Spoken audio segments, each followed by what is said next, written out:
you were talking, and while you were talking, you said you also have chronic fatigue syndrome. And it's funny, while you started that conversation, I could also see a sort of heavier energy in you. And it's amazing how, watching you now in the last sort of 20 minutes talking about China, how your energy is so uplifted and so excited. I mean, I think that, I haven't even got to know you and your full life story yet, but just from the little bits you've told me, it's like I'm thinking you need to be doing something here, because this is where your soul comes alive.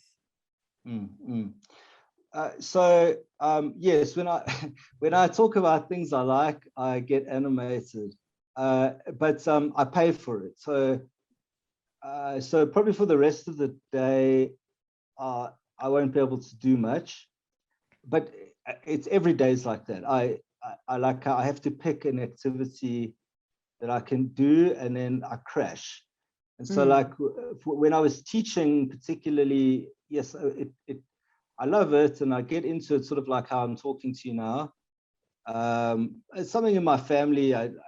There's a Welsh side of my family. They're very sort of passionate debating type people, and I seem to have inherited that. But I pay for it. I can't when I talk, I battle to sort of speak calmly and slowly, which I think would help. And probably after the conversation, I would not have to pay for it as much. But there's a kind of sadness to that as well, like because the animation is part of what makes the connections happen when I'm talking. So as I was talking now, you start, and so I've never been able to discipline myself to speak in a kind of more tempered way about no, but things. what do you mean by animation? I mean, you just speak. I'm just I'm just observing that you're having fun. You're in a flow when you talk about China. You come alive.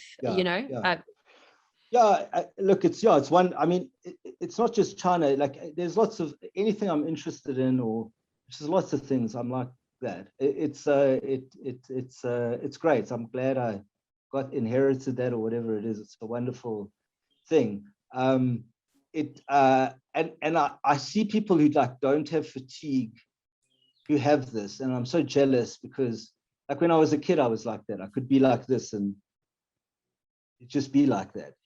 But what do you mean? I don't know what you mean. I could just be like this. I mean, no. So what I mean is, for the rest of the day, my throat will burn and my skin starts to burn. It takes like about an hour or two, and then I start feeling like it feels like a flu coming on. My body temperature will raise, and cognitively I get a bit fuzzy, and every time I meet friends or get into conversations like this, that happens afterwards. So it's like a trade-off. So what I'm saying is, there's a lot of people in the world who have maybe a similar disposition to me, but who don't have to bother with that nonsense afterwards. It's just like normal. It's not like normal tired after a teaching. It's like being run over by a truck. And then I feel that after interviewing people, I feel like I've also been run over by a truck, which is random, because I get so much energy from hearing people's stories, and then afterwards, I actually was supposed to call someone. I set up for an interview next week. I always do that 5-minute call, like I did with you, right? So I always have this 5-minute call, so you can hear my voice. It breaks the ice. It just makes it a nice, it's a nice part of the connection process. So. But, and I was supposed to call someone today after our conversation, before I then rush off, to then become a full-time mom again later on this afternoon.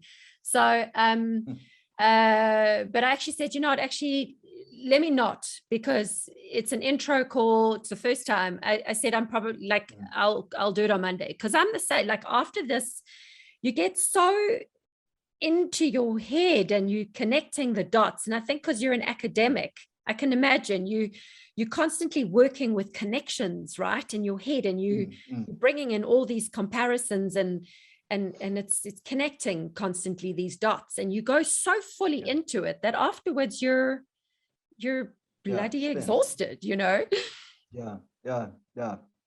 No, that's right. I mean, so it's also frustrating because the people who don't have chronic fatigue, if you tell them, they'll go, oh yeah, that I also get tired afterwards. And I do remember from many years ago what normal tired's like and what this is like. If you really overdo it, like put you in bed for months. I've pushed myself sometimes where I literally for like 2 or 3 months I can barely get out of bed, and slowly I can recover. Sometimes you don't, you just get knocked down a notch for permanently. I've read about people like this, so I've got to be very careful about it. And then the other issue is writing.